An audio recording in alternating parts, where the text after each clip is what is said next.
Hello, everyone. Welcome. We're so glad we could be together today. We're going to talk about some things.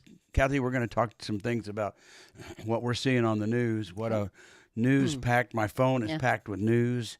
It's all political news, almost all, except now crime has come to the forefront in the last week.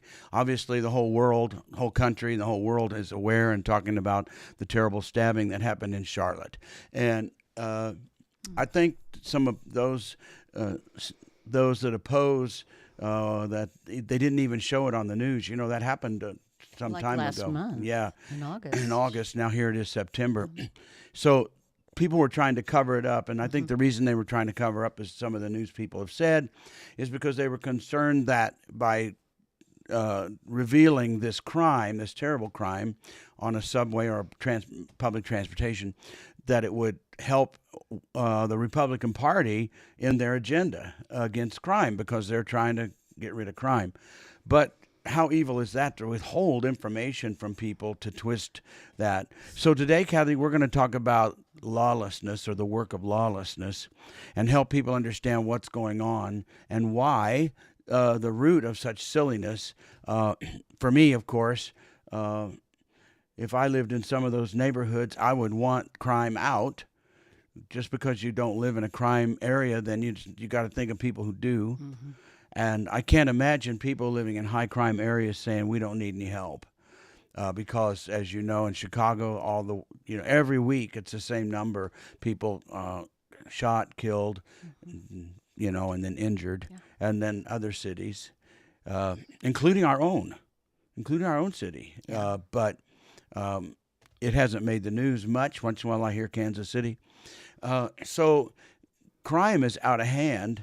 A lot of our politicians blame that it's the court system. It's the people that they catch criminals Yeah. and then they let them go. Yeah, there's no repercussions, There's no no response, consequences. no consequences. That's a Yeah. better word. Yeah. And so it's hard to figure out why anyone would do that. And so I've been thinking about that because our job is to put it in biblical, spiritual terms, right? We can't expect a police officer, a politician, a Republican or a Democrat, a liberal, or a conservative to be able to process the spiritual side of it because that's not where they're trained in.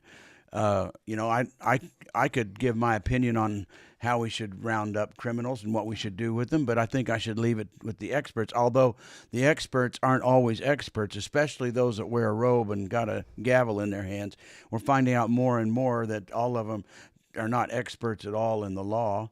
They're not attorneys. They didn't study law. That is amazing to me. That's an That's being assumption, revealed? isn't it? No. I mean, it's an assumption that they studied law. Right. Well, I heard a report last night. One lady appointed is not an attorney. Yeah. She doesn't know law. Yeah, And yet and- she is a judge. Yeah, so It's just more and more corrupt. Let's face right. it. And so what we want to do when we see these things is, first of all, as I think I mentioned last week, is we need to be sensitive to it and not just let it go by another one and another one and we heard this many, that many, and like we're desensitized to Yes. it. Except for the people who are the victims or the victims' families. They're not desensitized to it. And so when we look at this, you would have to agree there's a lot of things that don't make sense. A lot of things are politically motivated, which doesn't make sense.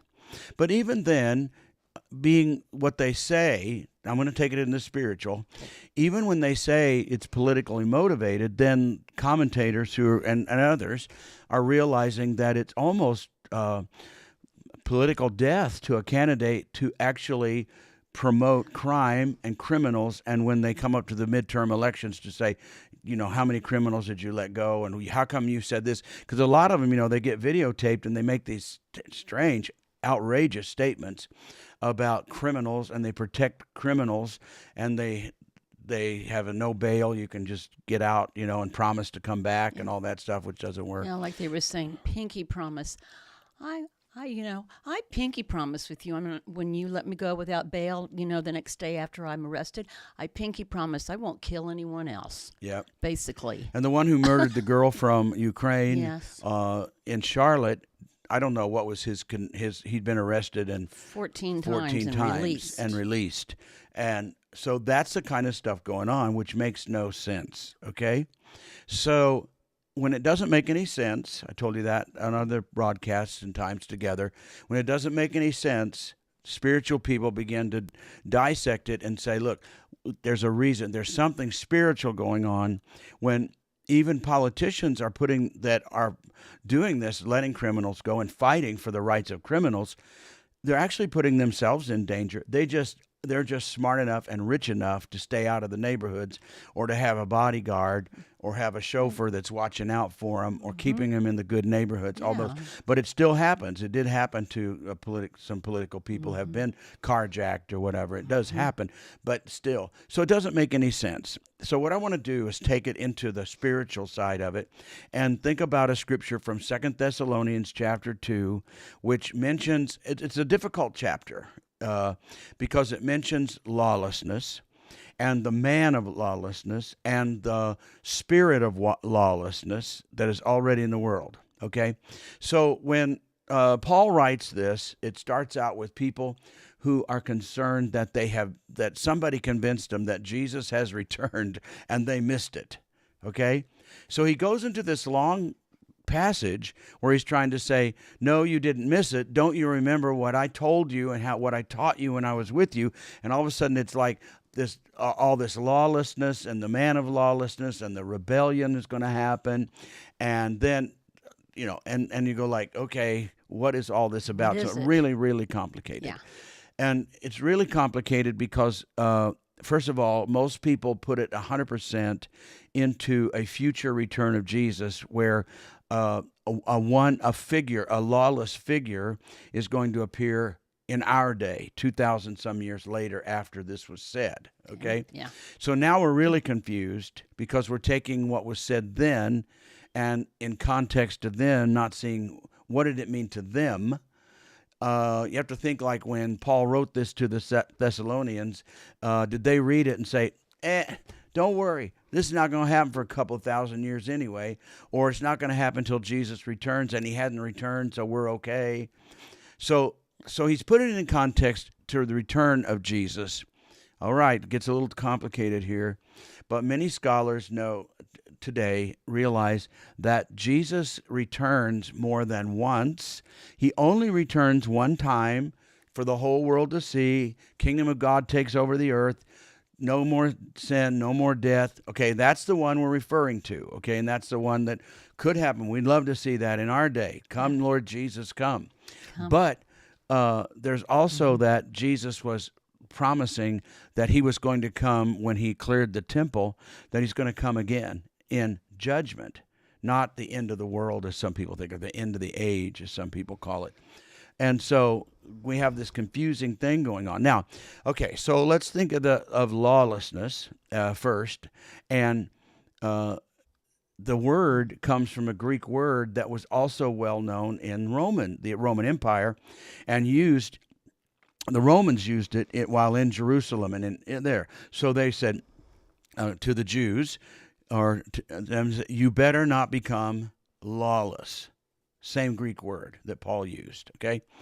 And so they say we don't want the spirit of lawlessness that's already in the world to get into these people, because then they're going to riot, they're going to be mobbed, it's going to be loss of order, okay? So when the word lawlessness was used in its original language, and in that day, it meant mob rule, no order, people just deciding against the present laws.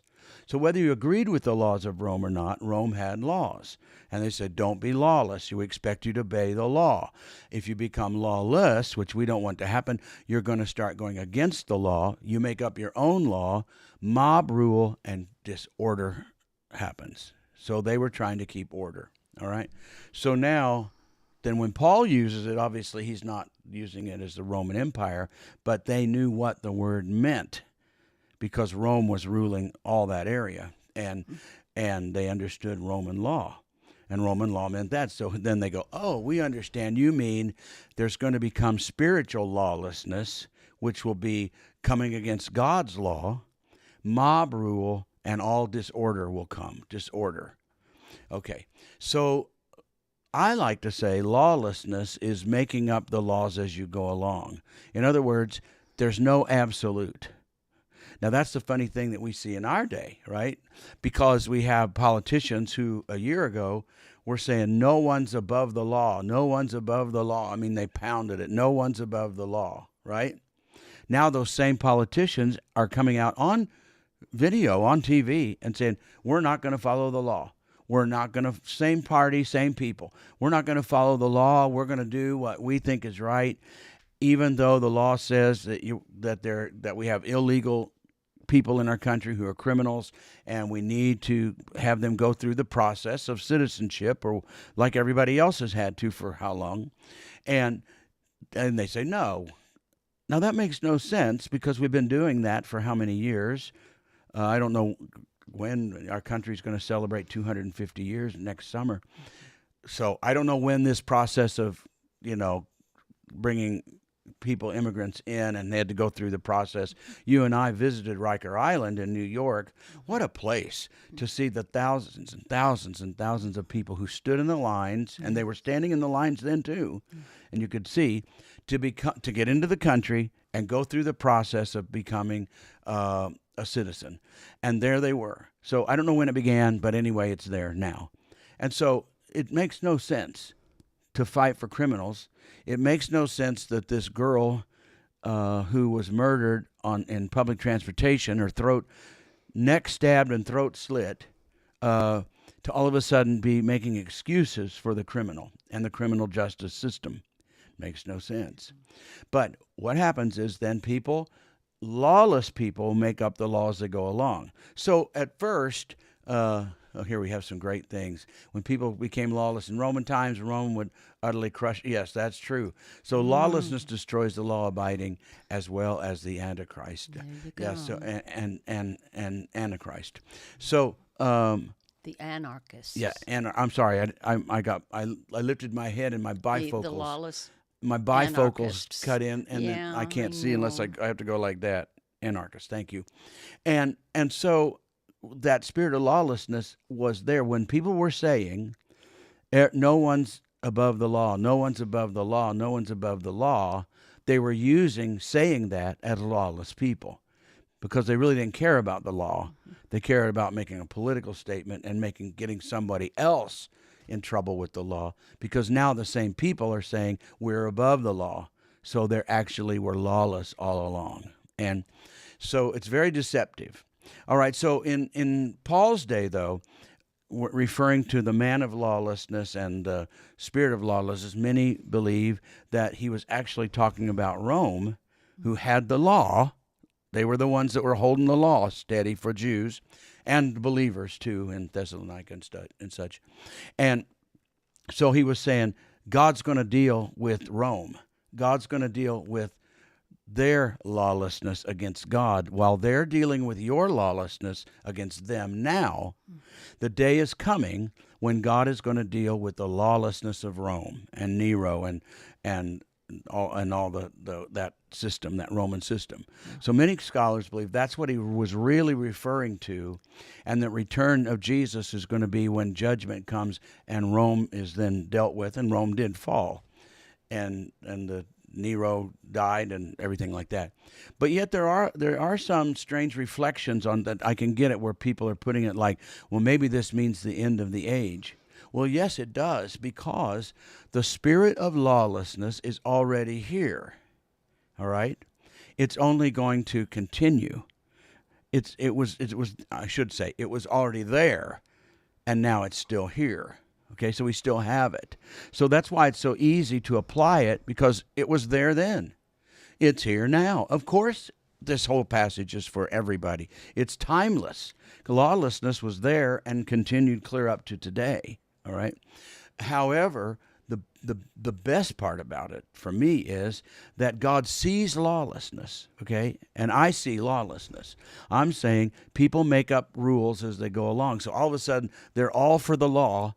Now they don't care about the law. So they're just going to make it up as they go along. And so there's no absolutes. And so that's how people now ultimately rebel against God. because they don't let God be the absolute God with absolute word, and whatever he says is absolute. They take it, well, it depends. It depends. Well, it depends, as you've heard me preach before. The thing is it okay? You're going to get the same answer. You get a mother, particularly, or a parent, and say, hey, if you're having trouble feeding your children, you don't have the money, and you're struggling to feed your children, is it okay to steal a loaf of bread and a can of beans, and you stick it in your purse or you throw it in your bag and you walk out with it? Is that okay to steal if your children are going hungry? Well, in America, I don't know about other places, but in America, you're almost going to get 100% yes. Or is it okay to steal in certain circumstances, okay, such as your children are hungry? And the answer is they're going to say, well, in that case, yes, not realizing they just became lawless. Yeah. Of course, if you were in Jesus' day and you asked Jesus that, he'd say, no, it's not okay to do it. What you do instead is pray, give us this day our daily bread. Yes. Supply. We're going to pray for the supply. And there's great scriptures and stories about supply, isn't there? Yes. Great miraculous supply. Beautiful. Where the lady with the Shunammite lady, where she was very poor and had no food, and all of a sudden oil was appearing and as many jars as she had, oil, which was very expensive, Yes. and she'd be able to make a lot of money off of it. Yeah. And God did that yeah. than go out and steal. She didn't go out and steal, but she didn't have anything. I got to share this. Last night I saw an interview of this lady who was dressed really nice, and she had on one of those real famous popular T-shirt things and everything, and she was being interviewed, and she is a professional shoplifter. And she's done it like for 24 years or something. And I never thought of that as an occupation. Yeah, well, the interviewer was asking her, how do you ever get caught? Well, yeah, I've been arrested, 28 times. Well, why don't you stop? And she said, well, because this is my job. And he goes, what do you mean this is your job? Shoplifting and stealing. And she said, well, I'm a professional shoplifter. That is an honorable profession. The woman said that. Yep. Now, that is kind of a great example, I think, of the lawlessness. Yeah, and the blindness to it. I understand that now. Thank you for clarifying Yeah, that. you're a professional. Yeah. And we want to say hi to Tina and Beth and Heather and Mark Hi, and Kenda. And all our friends that are coming on, and those that are showing they're on and those that aren't. But okay, so now we get down to the good part. Okay, I say that really understanding this. Okay, so there's the spirit of lawlessness in the world and has been here ever since Paul wrote that, right? Well, ever since Jesus was here, it was revealed. Okay, so there it is. Now it's going to carry through, right? But what happens to lawless people? Lawless people don't just become lawless and they're idle on this. When God then sees that they're lawless, and remember what it does, it's mob rule, it's disorder, and it's making up the laws as you go along, like situational ethics is what it's called. Like, depends on the situation. That's what we have in America today. So when first they're protesting a presidential candidate before he's elected, and that was okay. Now they're protesting arresting criminals. See, and that goes, well, that's you're the same people are doing it, but it makes no sense. One is legal, the other is like, are you crazy? Okay, so what happens is why we can't understand how crazy this is, that a politician or a man or a woman who has their own children is fighting for criminals to stay in the country and be free. Makes no sense.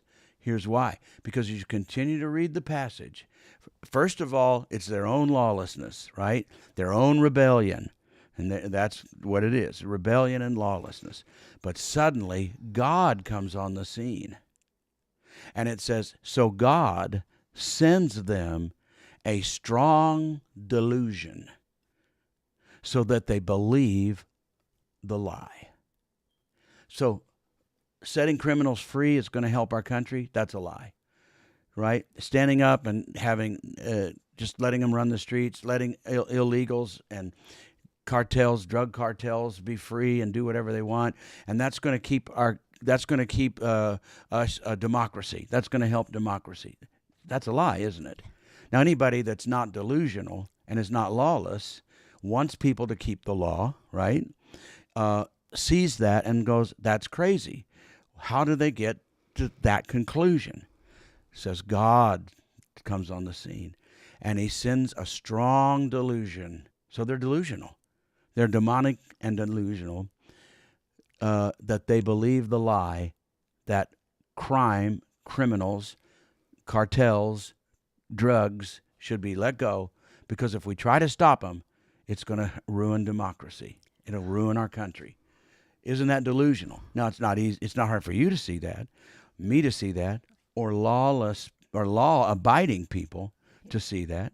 I don't like all the laws. I told you before. I want to drive on the Autobahn. I want to get out on the highway, especially in your car, and drive as fast as I want to. And that would make me very happy. But well, I guess if you just go over to the Autobahn, you won't be lawless.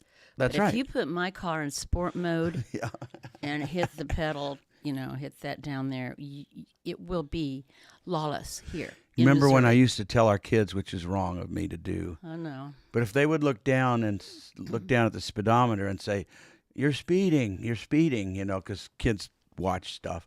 You're speeding. They'd say, look, the sign says 65 miles an hour. That's the speed limit. And I would say, that's just a suggestion, just a safety suggestion, right? Or I would say, no. And of course I'm kidding. And I would tell them, no, that's for everybody else, but not for me. I'm the exception. It doesn't mean me. It means, they knew I was. They knew I was being lawless. Okay. So, but I'm just saying, sometimes we feel that we'd like to just do whatever we want whenever we want, right? Yeah. But we don't, right? We have to abide by the law. But lawless people are delusional because God has now sent a strong delusion, and they're believing the lie. So we are up against not just lawlessness and rebellion. We are up against those who have fallen into a demonic trap where God is sending out before we end, that might be confusing to some, like, why would God do that? He's giving them what they want. He's not giving them what they don't want. They're not saying, please let me see the truth. Please. But they're saying, please let me be lawless. Please let me make up the laws as I go along. Mm-hmm. Let me say whatever I want. Let me be a professional shoplifter. Let me go into a store and grab whatever I want. Let me commit a crime and not have to pay for it. I want to do that. I want to do that. That's how I want to live. And now they're saying that's what the kind of country we want, which is actually delusional because they don't want it. They don't want it in their neighborhood, right? So it's delusional in that because they're doing it under another lie because they feel that the current people in power in our country they think they're delusional and lying, going to ruin democracy. But I don't think they're delusional that they would rather win a political party than win our country. But anyway, so that's why it makes no sense, but that's why the church has to step up and correct it with revival that brings truth, right? Truth. I want my truth, not the truth. That's what people say. They want it's truth when it's theirs. Yeah, Heather, you're right. And so God gives them over. And this is not the only scripture that says that, right?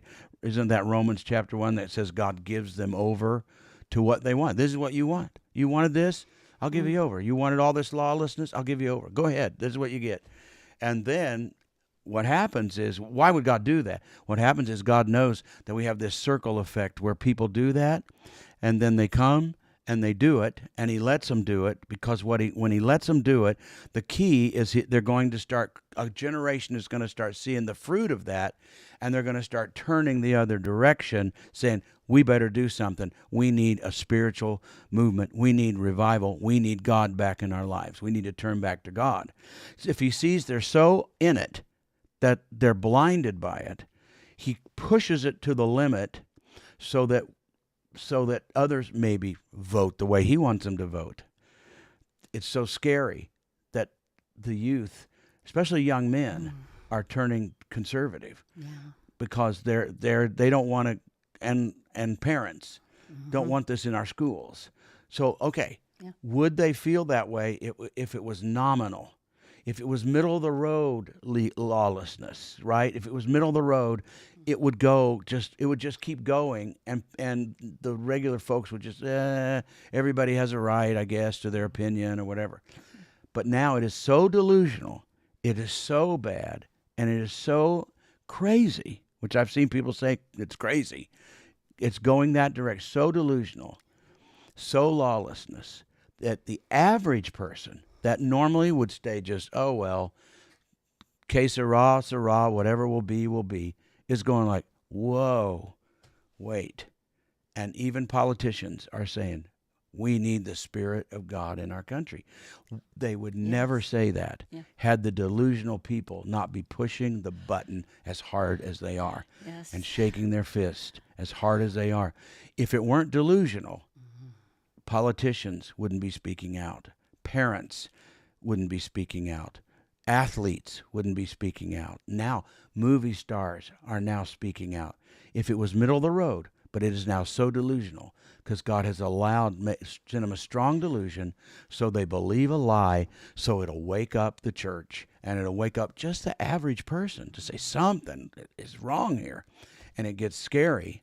But the idea is now the church needs to wake up and be the counter to the strong delusion and give the answer. Here's the answer, America.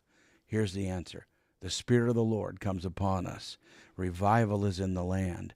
And a new wave of the spirit of holiness and godliness and wanting God overrides the wickedness, overrides the delusion until the delusional shut up and back down. And also are touched by God.